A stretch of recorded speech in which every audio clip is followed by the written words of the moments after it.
Hello friends, आज आपण पाहणार आहोत मखाण्याचा चिवडा। अतिशय पौष्टिक असा हा मखाण्याचा चिवडा बनवून तयार होतो। तर त्यासाठी इथे मी मखाणे घेतलेले आहेत। मखाणे मी इथे 200 ग्राम घेतलेले आहे।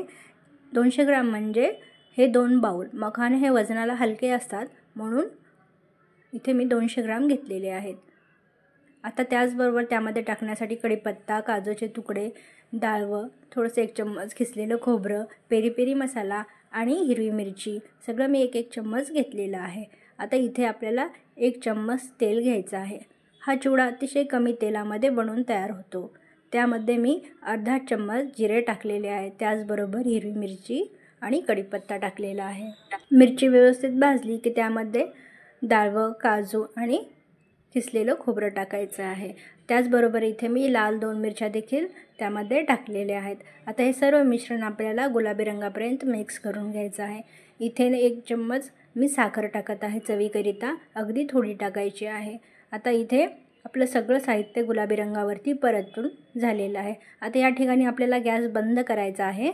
त्यानंतर यामध्ये मी मीठ टाकलेलं आहे, हळद 1 चम्मच, त्याचबरोबर इथे मी पेरी पेरी मसाला ही टाकणार आहे। आता याला सगळ्याला आपल्याला मिक्स करून घ्यायचं आहे।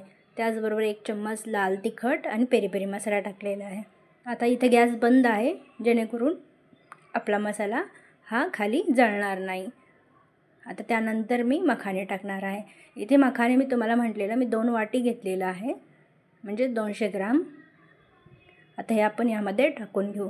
लक्षात ठेवायचं इथे गॅस आपल्याला एकदम बंद करून टाकायचा आहे, नाहीतर आपलं लाल तिखट, मिरची मसाला सगळा खाली जळला जाईल। आता हे छान मिक्स करून घ्यायचं आहे। 1-2 मिनिट आपल्याला व्यवस्थित मिक्स करून घ्यायचं आहे, जेणेकरून सगळीकडे हळद मीठ मखाण्याला लागलं गेलं पाहिजे। आता आपण इथे गॅस बंद केलेला होता। आता इथे आपण गॅस चालू करून मस्त मखाणे कुरकुरीत होईपर्यंत 2-3 मिनिट याला व्यवस्थित भाजून घेणार आहोत, जेणेकरून एकदम छान कुरकुरीत असा आपला मखाणा बनून तयार होईल। आता याला परत आपण 2-3 मिनिट सारखं हलवत राहायचं आहे, नाहीतर काय होईल, मखाणे खाली जळतील। आता 2-3 मिनिटानंतर मखाणे एकदम कुरकुरीत बनवून तयार होतात। आता इथे चवीनुसार परत टेस्ट करून तुम्ही मीठ ॲड करू शकता। आता मी तुम्हाला दाखवते मखाणे आपले कितपत मऊ राहिलेले नाहीत, एकदम कुरकुरीत झालेले आहेत। इथे पहा, एकदम मखाना बारीक चुरा होतो। 2-3 मिनिटानंतर त्याला परतल्यानंतर छान असे कुरकुरीत मखाणे बनवून तयार होतात। अशा पद्धतीने इव्हनिंग स्नॅक म्हणून तुम्ही मखाणे घेऊ शकता। ज्या ठिकाणी आपण बिस्किट, चॉकलेट, चिप्स, बाहेरचे वेफर्स खातो, त्याऐवजी तुम्ही जर हा मखाण्याचा चिवडा खाल्ला तर अतिशय पौष्टिक आणि वेट लॉससाठीही खूप छान आहे। अशा पद्धतीने तुम्ही एअरटाईट कंटेनरमध्ये जर हा चिवडा पॅक करून ठेवला तर 1 महिना आरामशीर हा टिकतो। इव्हनिंग स्नॅकला डेली तुम्ही हा 1 वाटी घेऊ शकता आहारामध्ये। अतिशय छान, चटपटीत आणि टेस्टी हा चिवडा चवीला लागतो आणि विशेष म्हणजे लहान मुलं असो मोठे सगळ्यांना खूप आवडतो। इवन माझा देखील हा चिवडा फेवरेट आहे। अतिशय हेल्दी हा चिवडा बनवून तयार होतो।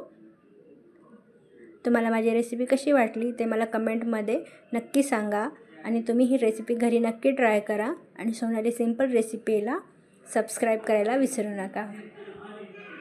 चला तर भेटूया आणखीन एक नवीन व्हिडिओमध्ये नवीन रेसिपीसोबत। तोपर्यंत माय किचन माय लाईफ, एन्जॉय आणि बाय बाय।